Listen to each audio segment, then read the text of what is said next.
నంద్యాల జిల్లా డోన్పట్నంలో రాష్ట్ర ప్రభుత్వం ఆదేశాల మేరకు పురపాలక సంఘ ఆధ్వర్యంలో చేపట్టిన వనం మనం కార్యక్రమానికి ముఖ్య అతిథిగా డోన్ ఎమ్మెల్యే కోట్ల జయసూర్యప్రకాష్ రెడ్డి విచ్చేశారు. రోడ్లకు ఇరువైపులా చెట్లను నాటే కార్యక్రమాన్ని ప్రారంభించారు. ఈ సందర్భంగా ఆయన మాట్లాడుతూ రాష్ట్ర అధిష్టానం అనతి మేరకు వనం మనం అనే కార్యక్రమం అంతటా చేపట్టడం జరిగిందన్నారు. ప్రతి ఒక్కరూ బాధ్యతగా వారి ఇంటి ముందు చెట్లను నాటాలి. చెట్లను అధికంగా నాటడం వల్ల పచ్చదనం పెరిగి సకాలంలో వర్షాలు సమృద్ధిగా కురుస్తాయి. ప్రకృతిని కాపాడుకోవచ్చని, కాలుష్యాన్ని అరికట్టడానికి చెట్లు ఎంతో ఉపయోగపడతాయన్నారు. అనంతరం ఐటీఐ ఇన్స్టిట్యూట్ ప్రహారీ గోడ ముందు గుడిసెల్లో జీవనం సాగిస్తున్న వృద్ధురాలి గుడిసెను గత ప్రభుత్వం వారు తొలగించారని, తాను రోడ్డున పడ్డానని ఎమ్మెల్యేతో మొరపెట్టుకోగా తక్షణమే తనకు ఆసరా చూపాలని సంబంధిత అధికారులను ఆదేశాలు జారీ చేశారు.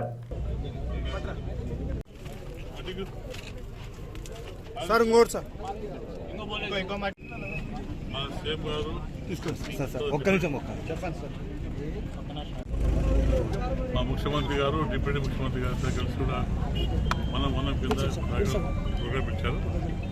ఇది మెయిన్ కాన్సెప్ట్ ఏమంటే మనం గ్రీనరీ డెవలప్ చేసుకోవాలి. దానివల్ల పొల్యూషన్ కంట్రోల్ అవుతుంది.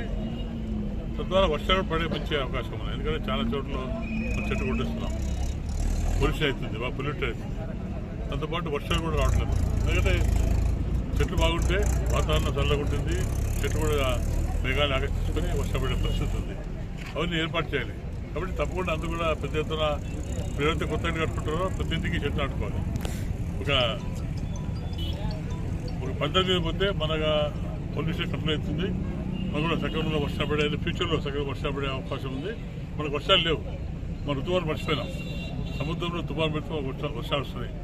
అటు పరిస్థితి లేకుండా అందాక కష్టపడితే 5-10 ఏళ్ళలో తప్పకుండా మనకు నైరుతి పవనాలు వస్తే మనకు ఋతువాలు వస్తాయి. తద్వారా వర్షం వచ్చే అవకాశం ఉన్నాయి. కానీ అందరూ కూడా నా రిక్వెస్ట్ అంటే ఈ కార్యక్రమంలో జీవితం చేయాలి. అందరూ కూడా రేపు పొద్దున ప్రతి ఇంటి ముందు చెట్లు ఆడుకుంటూ జరుపుకొని దాన్ని కాపాడితే మన ప్రాంతం బాగుంటుంది, మన ఏరియా బాగుంటుంది, మన శాసనం చెప్పి ఆ తరఫున డోర్ తరఫున ఆంధ్రప్రదేశ్ తరఫున మీకు తెలియజేసుకుంటా. అంతా కూడా ఈ ప్రోగ్రామ్ సక్సెస్ కోరుకుంటాను.